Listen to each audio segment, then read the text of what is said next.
नमस्कार किसान भाइयों। आज हम पढ़ने वाले हैं रिप्रोडक्टिव सिस्टम ऑफ फाउल। इसका मतलब होता है कि जो भी उसकी रिप्रोडक्टिव सिस्टम है चिकन की, जो मुर्गा होता है मुर्गी होती है, उसकी हम आज रिप्रोडक्टिव सिस्टम देखने। तो सर्वप्रथम हम reproductive system of male chicken देखेंगे। तो जैसे कि आप जानते हैं, जैसे ह्यूमन हो या एंड काऊ, जो बुल होता है, तो उसमें जो टेस्टिस होते हैं ये बॉडी के बाहर होते हैं। लेकिन चिकन में उसका उल्टा होता है। जो मेल चिकन होता है जिसको कॉक बोलते हैं, मुर्गा बोलते हैं, उसकी जो टेस्टिस होते हैं ये इंट्रा एब्डोमेन, मतलब एब्डोमेन के ऊपर, शरीर के अंदर होती है ये। और इसमें दो टेस्टिस होती है जो यहाँ से हम देख रहे हैं। देखिए शरीर के अंदर दो टेस्टिस है। और फिर ये वासा डिफरेंस होता है जो भी पाइप हो। और एक पेपिले होती है। पेपिले क्या होता है? Rudimentary copulatory organ of chicken. Rudimentary copulatory organ of chicken, मतलब इसमें ट्रू सेक्स नहीं होता। जैसे जैसे एनिमल में बाकी के सेक्स, ट्रू सेक्स होता है, इसमें नहीं होता। इसमें क्या होता है, दो क्लोएका एक दूसरे के ऊपर आते, चिपकते हैं, और स्पर्म्स इधर से उधर ट्रांसफर होते हैं। तो जो टेस्टिस का काम क्या होता है? टेस्टिस का काम होता है स्पर्म्स तैयार करना। स्पर्म मतलब स्पर्मेटोजोआ, जिसको बोलते हैं मेल गमेट। तो और एक दूसरा काम होता है हार्मोन सिक्रेट करना। जैसे टेस्टोस्टेरोन हार्मोन होता है, वो जो लीडिंग सेल होती है टेस्टिस की, वो टेस्टोस्टेरोन हार्मोन सिक्रेट करती है। तो मेन जो काम होता है इसका स्पर्म्स तैयार करना है। तो स्पर्म जो होगा वो टेस्टिस से क्या होगा, वाया वासा डिफरेंस पेपिले में जाएगा। और एट द टाइम ऑफ जो भी वो मेटिंग करेगा, पेपिला से दूसरे फीमेल का जो क्लोएका होगा उसमें वो ट्रांसफर होगा। ये उसका इंपॉर्टेंट फंक्शन है। तो ये देखिए, ये दो टेस्टिस है, और इसके दो टेस्टिस से जो ये ट्यूब लाइक स्ट्रक्चर निकलता है उसके बोलते हैं वासा डिफरेंस। तो और ये क्लोएका में निकलता है। क्लोएका क्या होता है? कॉमन ओपनिंग होती है जिसमें रिप्रोडक्टिव, डाइजेस्टिव, यूरिनरी तीनों ओपनिंग ओपन होते हैं। मेन इसमें एक है कि इसमें दो टेस्टिस होते हैं और दोनों फंक्शनल होते हैं। ये इंपॉर्टेंट चीज है इसमें। उसके बाद हम female reproductive system of chicken देखते हैं। तो at the time of birth, दोनों जो राइट और लेफ्ट ओवरी एंड ओविडक्ट होती है वो प्रेजेंट होती है। At the time of birth मतलब जब चूजा अंडे से बाहर आता उस टाइम। लेकिन जैसे चूजा बड़ा होता है, तो जैसे मैच्योरिटी, जैसे 6 मंथ 7 मंथ का जब हो जाता है, तब तब तक जो लेफ्ट ओवरी और ओविडक्ट ही फंक्शनल होते रहते हैं, और राइट की एट्रोपी हो जाती है। और कभी कभी रेयर कंडीशन में दोनों ओवरी और ओविडक्ट फंक्शनल रह सकते हैं। ये 1,000 में एक केस ऐसी रहती है। तो हमने देखी हुई केस कि दोनों ओवरी और ओविडक्ट प्रेजेंट थे, लेकिन 1,000 में वन केस होगी वो। और इसमें देखो, ये जो है ये ओवरीज है, और ये ओवरी में करीबन 900 to 3,600 ओवाज होते हैं। और वो एक एक अंडा एक एक रोज देता है। जैसे ओवा बड़ा होता है तो वहाँ एक एक पॉइंट होता है, वहाँ उसको स्टिग्मा बोलते हैं, जहाँ के ब्लड वेसल नहीं होता है, तो वहां से वो रप्चर होता है। तो जब वो रप्चर होता है तो वो फिर ये जो इनफंडिबुलम होता है, ये ओविडक्ट का पार्ट है। ओविडक्ट के 5 पार्ट्स होते हैं: इनफंडिबुलम, मैग्नम, स्टमस, यूटेरस, ये और वजाइना। तो हम वन बाय वन उसको आगे जाके पढ़ेंगे डिटेल्स में। देखो इसमें जैसे, अगर रियल जो ओहरी होती है ऐसी होती है, ये ओहरी है। ये इसमें अलग अलग साइज के ओहवाज होते हैं। ओहा क्या होता है? ओहा जो होता है ये न्यूट्रिशन है। ये अंडे में जो ओहा होता है वो न्यूट्रिशन है। किसका? चूजे का। चूजा बनने के लिए उसको कुछ न्यूट्रिशन चाहिए होता है, और वही न्यूट्रिशन है ये ओहा। ओहा में क्या होता है? फैट होता है, प्रोटीन होता है, सब कुछ होता है जो ओहरी में, ओहरी के ओहा में। तो वही ओहरी का जो ओहा होता है वो आगे जाके अंडे में फूड का काम करता है। तो देखो, ये ओवरी है, और फिर इनफंडिबुलम कैसी दिखती है ओरिजिनल। ये ओरिजिनल है और ये डायग्रामेटिक है, तो ओरिजिनल भी हमें पता होना चाहिए कैसे दिखते हैं। जब भी हम पोस्टमार्टम करते हैं तो ये जो ओविडक्ट होती है, मतलब फीमेल रिप्रोडक्टिव ट्रैक्ट, ऐसी दिखती है। जो ओवरी होती है, जैसे मैंने कहा कि at the time of hatch, मतलब जब चूजा होता है दोनों ओवरी और ओविडक्ट प्रेजेंट होते हैं। लेकिन जैसे एडवांस होती है तो ओनली लेफ्ट वन जो होती है डेवलप होती है, और राइट की एट्रोफी। एट्रोफी मतलब वो छोटी छोटी छोटी हो जाके खत्म हो जाएगी। और जो हर एक ओवा जो होता है, हर एक ओवा के ऊपर ब्लास्टोडिक्स प्रेजेंट होती है, ये इंपॉर्टेंट है। जो जिसका बाद में जब जो मेल गमेट होता है, जैसे स्पर्मेटोजोआ जब आता है वहां पे इनफर्निबुलम में, तो वहां पे वो फर्टिलाइजेशन होता है, तो ब्लास्टोडिक जो होती है वो ब्लास्टोडर्म में कन्वर्ट होती है। तो क्वेश्चन ये पूछा जाता है, what is the difference between blastodisc and blastoderm. तो ब्लास्टोडिक्स होगा, सब में प्रेजेंट होती है, और जब फर्टिलाइजेशन हो जाती है तो ब्लास्टोडिक्स कन्वर्ट इनटू ब्लास्टोडर्म। ब्लास्टोडर्म से भी क्या, ब्लास्टोडर्म से आगे जाके चूजा एम्ब्रियो डेवलप होता है। तो ओविडक्ट जो होती है, ओविडक्ट के 5 डिफरेंट पार्ट्स होते हैं। एक होता है इनफंडिबुलम, जिसको फनेल भी बोलते हैं। Infundibulum, magnum, isthmus, uterus, वजाना। तो ये जो 5 पार्ट्स है वो हमें सीक्वेंस याद करना पड़ेगा। इनफंडिबुलम, स्टमस के बीच में मैग्नम है। तो ये तो ज्यादातर स्टूडेंट जो करते जो मिस्टेक करते हैं वो होती है इनफंडिबुलम और मैग्नम, इनफंडिबुलम स्टमस लिख लेते हैं। तो अगर ऐसे अगर लिख लिया तो सूरा का सारा जो क्वेश्चन होगा जीरो हो जाता है। तो infundibulum, magnum, isthmus, uterus and vagina. तो इनफंडिबुलम का क्या फंक्शन होगा? Receive the yolk from ovary. Ovary से जो भी योक होगा वो रिसीव करना उसका काम होगा। दूसरा होता है मैग्नम। मैग्नम का जो काम होता है वो थिक अल्ब्यूमिन, जो अल्ब्यूमिन होता है व्हाइट जिसको बोलेंगे, वो वहां पे सिक्रेट करना होता है। स्टमस का काम है shell membrane, shell membrane form करना। यूटेरस का काम है शेल, मतलब जो जो व्हाइट अंडे के ऊपर की शेल होती है वो यूटेरस में, मतलब शेल ग्लैंड में प्रेजेंट होते हैं। और वजाना का फंक्शन होता है hold egg until is laid. अगर हम डिटेल्स में देखें तो फनल जो इनफंडिबुलम है वो एक्ट इस साइट फॉर फर्टिलाइजेशन भी होती है। वहां पे मेल गमीट इधर से आते हैं, first spermatozoa, after fertilise, after mating और ए, और वहां पे फर्टिलाइजेशन होता है इनफंडिबुलम। और इंटिफंडिबुलम का दूसरा काम है कि ओवा जो ओवरी से रिसीव करना। अगर समझो कि ओवरा अगर ओवरी से रिसीव नहीं किया तो उस स्टेज का उस जो लेयर उसको बोलते हैं इंटरनल लेयर्स। और उसके बाद है मैग्नम। मैग्नम जो मैग्नम में जैसे कहा गया है कि थिक अल्ब्यूमिन सीक्रेट होता है। तीसरा पार्ट है इस्तमस। इस्तमस का एक इंपॉर्टेंट ऑब्जेक्टिव आता है कि which part of the oviduct determine the shape of the eggs. तो उसका आंसर होता है इस्तमस। इस्तमस ही, क्योंकि उसमें शेल मेम्ब्रेन फॉर्म होती है, और एक बार शेल मेम्ब्रेन फॉर्म हो गई कि वो अंडे का शेप डिटरमाइन करता है, इसलिए बोलते हैं which part oviduct, isthmus is the part of oviduct which determine the shape of the eggs. उसके बाद है यूटेरस। यूटेरस में अंडा 18 से 20 घंटे रहता है और वहां पे शेल फॉर्म होती है।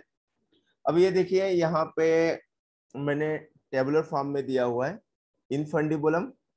इनफंडिबुलम फर्टिलाइजेशन होगा, और जो इनफंडिबुलम की जो लेंथ होती है वो 8 टू 12 सेंटीमीटर, 8 टू 10 सेंटीमीटर की होती है। और यहाँ पर जो अंडा रहता है ओवा, अंडा है बोलेंगे अभी वाइल प्रोसेस, तो 15 से 20 मिनट तक रहता है, और यहाँ fusion of male and female gamete हो जाता है। उसके बाद मैग्नम। मैग्नम का जैसे कि मैं बताया यहाँ अल्बुमिन सीक्रेट होता है, और इसकी जो मैग्नम की लेंथ होती है ये 30 टू 40 सेंटीमीटर है, और यहाँ पे अंडा जो है 3 टू 4 आवर्स के लिए रुकता है। उसके बाद इस्तमस। इस्तमस होता है शेल मेम्ब्रेन फॉर्म होती है। अभी जैसे मैंने बताया it is the part which determine the shape of the eggs. और इसकी जो लेंथ होती है 10 टू 12 सेंटीमीटर होती है, और यहाँ 1 से 1.5 घंटा अंडा रुकता है। उसके बाद शेल ग्लैंड। शेल ग्लैंड एक शेल फॉर्म होती है यहाँ पे, और इसकी जो लेंथ होती है सिर्फ 10 सेंटीमीटर की होती है, लेकिन यहाँ पे अंडा जो होता है 18 से 20 घंटे के लिए रुकता है। और आखिरी वजाना। वजाना जो है उसमें यूटेरो वजाना जंक्शन जो होती है वहां पे स्पर्म स्टोरेज ग्लैंड होती है, और यहाँ पे 10 सेंटीमीटर होता है इसका जो लेंथ, और यहाँ 30 मिनट के लिए अंडा रुकता है। अब बात ये आती है कि वजाना का क्या फंक्शन होगा, क्या रोल होगा। तो जब अंडा बनता है तो नैरो एंड सामने होता है, लेकिन वजाना में जब अंडा आता है तो ब्रॉड एंड, तो ये रिवर्स हो जाता है, ब्रॉड एंड सामने हो जाता है। अब इसमें ऑब्जेक्टिव बनता है what is ovulation, what is ओवी पोजिशन। ओवुलेशन होता है रिलीज ऑफ ओवा फ्रॉम ओवरी, ओवरी से जो ओवा रिलीज होगा उसको बोलेंगे ओवुलेशन, और वो एलएच हार्मोन लुटनाइजिंग हार्मोन के इन्फ्लुएंस से होता है। और जो ओवा ओवा के जो ग्रोथ होते हैं वो एफएसएच हार्मोन होता है, फॉलिको स्टिमुलेटिंग हार्मोन के इन्फ्लुएंस से होता है। और जो अंडा बाहर आता है, expression expulsion of egg from cloaca बोलेंगे या वेंट, तो उसको बोलेंगे ओवी पोजिशन। तो ओवी पोजिशन जो होता है वो ऑक्सीटोसिन हार्मोन के इन्फ्लुएंस से होता है। अब बात ये आती है कि ओवुलेशन से लेके ओवी पोजिशन का जो पीरियड होता है वो होता है 24 आवर्स। अब ओवी पोजिशन के बाद जो नेक्स्ट ओवुलेशन होता है वो जनरली 30 मिनट के बाद होता है। इसका मतलब ये हुआ कि आज अगर अंडा अगर 11 बजे आएगा तो कल जो अंडा आएगा वो 11:30 में आएगा। मतलब दो अंडे का डिफरेंस जो 30 मिनट होता है। तो कुछ देर के बाद ये 2 4 6 7 दिन तक देगा, फिर अपना नॉर्म एक आधा अंडा नहीं देगा, फिर अपने नॉर्मल टाइम पे आता है। ऐसी वो साइकिल चलती रहती है। तो ये बहुत इंपॉर्टेंट है कि ओवुलेशन के बाद ओव्यूपोजिशन कब होता है, तो 24 आवर के बाद होता है। और ओव्यूपोजिशन के बाद ओवुलेशन जो होगा वो हाफ एन आवर के बाद होगा। ये बहुत इंपॉर्टेंट ऑब्जेक्टिव होते हैं। उसके बाद क्लोएका, क्लोएका जो है कॉमन ओपनिंग होती है reproductive digestive urinary tract of chicken की। तो आगे बढ़ते हैं।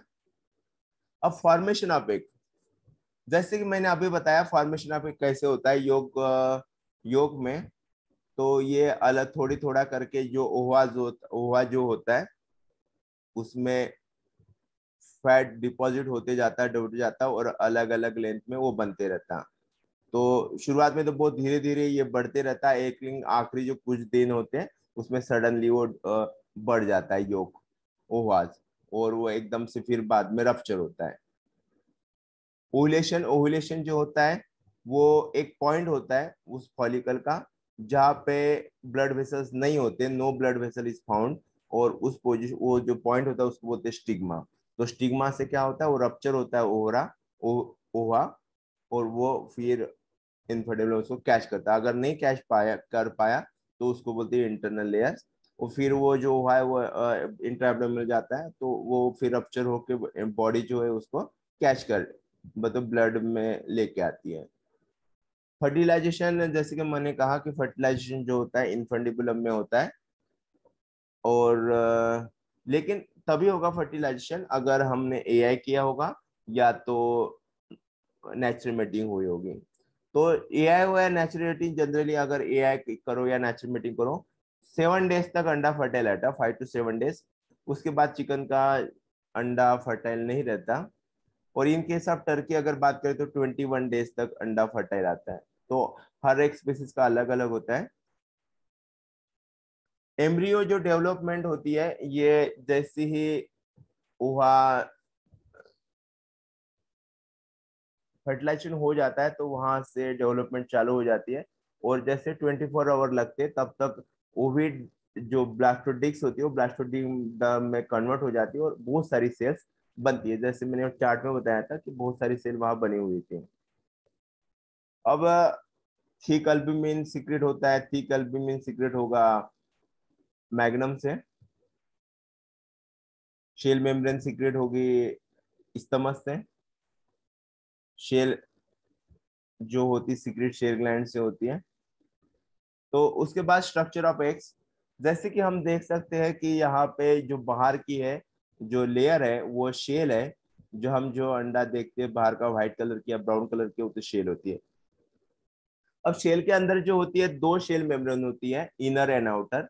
वो बाकी जगह पे पूरी एक दूसरे को चिपकी हुई होती है, लेकिन ब्रॉड एंड पे क्या होता है, ये शेल मेम्ब्रेन जो होता है इनर और आउटर एक दूसरे से अलग होती है।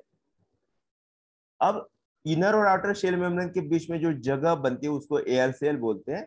और एयर सेल जो है वो फ्रेश अंडे में जब अंडा आता है तो बहुत कम होती है जब फ्रेश अंडे में।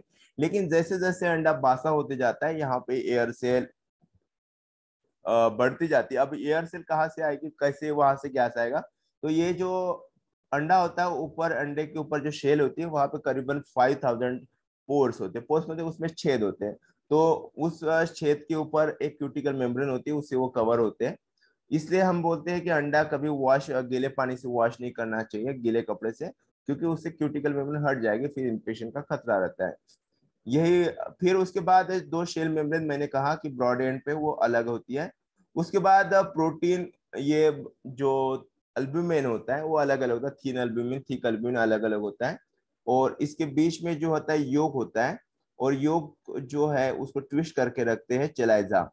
चेलाइजा का काम होता है कैसे भी घुमाओ उसको, वो ट्विस्टेड डायरेक्शन में होता है। और ये जो जर्मिनल डिस्क होती है वो उसको ऊपर लाने का काम करती है। तो आप कभी अंडा ब्रेक करके देखना, वो हमेशा जो होता है, ये ब्लास्टोडिस्क जो होता है, जर्मिनल डिस्क, वो हमेशा ऊपर की साइड आता है। तो आप जब अंडा ब्रेक करेंगे तो ऐसे एक उसको बोलते हैं ब्लास्टोडिस्क, और यही आपका फर्टिलाइजेशन ब्लास्टोडर्म होता है।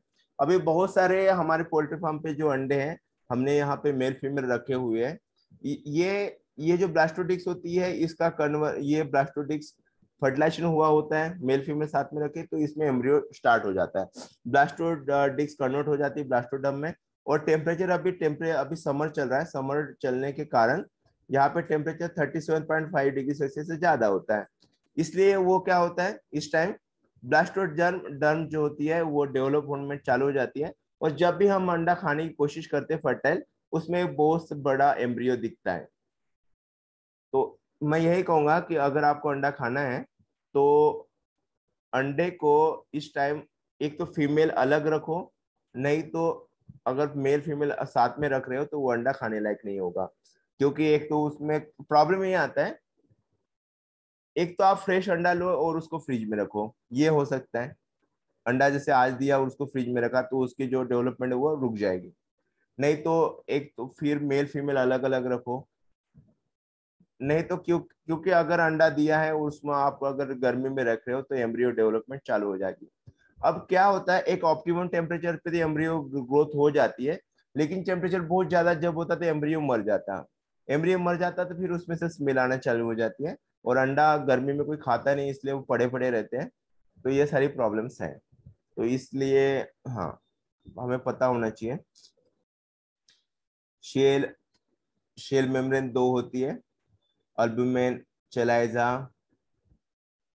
चेलाइजा का काम क्या होता है, it act as a shock absorbing system, protecting the embryo and yolk from damage through handling. ये बहुत इंपॉर्टेंट क्वेश्चन है, चेलाइजा का रोल पूछते हैं। And it serve as a source of feed to growing embryo. ठीक है। उसके बाद योग का भी, जैसे मैंने बताया, योग भी एक फूड ही होता है। अब हम देखते हैं इंपॉर्टेंट प्रोटीन्स इन एग अल्बुमिन। तो एक अल्बुमिन में जो होता है, जो प्रोटेक्शन का काम करती है वो ओवा अल्बुमिन होता है। वो 54% होता है अल्बुमिन में। और उसका जो कैरेक्टरिस्टिक वो फास्फोग्लाइकोप्रोटीन है। दूसरा जो इंपॉर्टेंट प्रोटीन होता है वो पूना अल्बुमिन है, वो 13% होता है। It bind the metals specially iron, वो आयरन को बाइंड करता है। तीसरा जो इंपॉर्टेंट प्रोटीन है वो ओहोमिकॉइड है, वो 11% होता है। वो इनहिबिट ट्रिप्सिन करता है। फिर जो चौथा प्रोटीन है वो लाइसोजाइम, वो 10% होता है। वो लाइसिस बैक्टीरिया, जो बैक्टीरिया होता है उसको लाइसिस मतलब उसको मारने का काम करता है, उस लाइसोजाइम। इसलिए जो बैक्टीरिया वगैरह होता है जैसे अल्बुमिन से जाता है वो मैक्सिमम बैक्टीरिया मर जाते हैं। फिर ओहोमिसिन, ओहोमिसिन में 1.5% होता है, और उसको साइलोप्रोटीन बोलते हैं।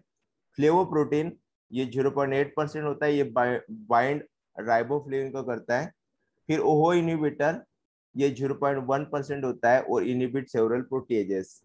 ये एंटी न्यूट्रिशनल जो बोलते हैं एविडिन, एविडिन क्या करता है, ये बाइंड बायोटिन, बायोटिन को बाइंड करता है। 0.05% होता है ये एविडिन।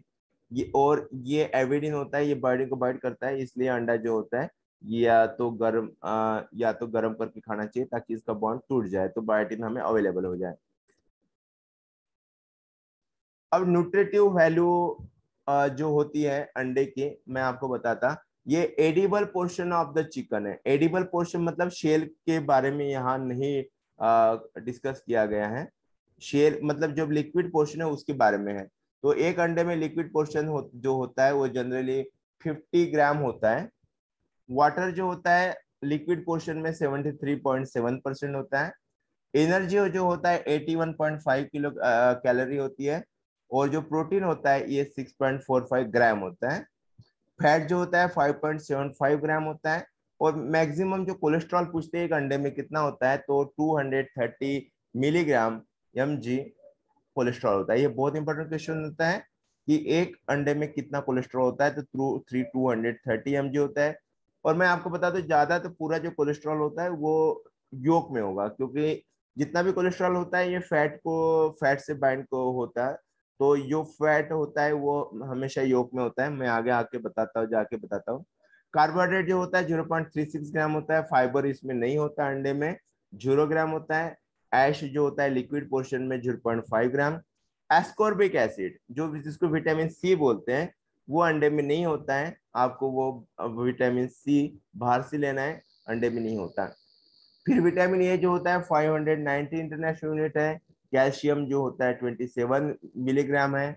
आयरन जो है 1.15 ग्राम 1.15 mg। मैग्नीशियम जो है 5.5 mg है। फास्फोरस जो है 102.5 mg। पोटेशियम है 64.5 mg। सोडियम है 61.0 mg। कोलिन जो है 253.0 mg। इनोसिटाल है 16.5 mg। नाइसिन है 0.05 mg। राइबोफ्लेविन है 0.15 mg। थायमिन है 0.055 mg। तो इसमें जो मेन है वो कोलेस्ट्रॉल है और एस्कॉर्बिक एसिड है, जो हमें एग्जाम में मैक्सिमम पूछा जाता है। अब मेन कंपोनेंट पे आते हैं, केमिकल कंपोजिशन ऑफ एग। तो हम अगर जब पूरे अंडे की बात करते हैं तो पूरे अंडे में वाटर परसेंट अगर देखेंगे पूरे के पूरे अंडे में तो 65.5%। इसके पहले जो देखा था हमने एडिबल पोर्शन, जब हम खाते हैं जैसे अंडा तोड़ के खाते हैं तो हमने लिक्विड पोर्शन की बात की थी। अब हम पूरा अंडा देखेंगे इंक्लूडिंग शेल। तो इंक्लूडिंग शेल अगर बात करते हैं तो जो वाटर होता है वो 65.5% होता है। प्रोटीन जो होता है अंडे में 11.8% होता है। फैट जो होता है 11% होता है और ऐश होता है 11%।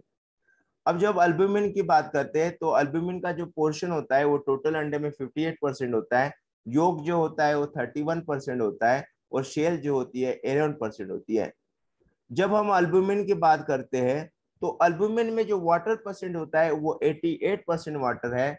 11% प्रोटीन है। 0.2% फैट है और 0.8% एट है। देखो अल्बुमिन जो होता है उसमें सिर्फ 0.2% फैट है, मतलब निग्लिजिबल फैट होता है।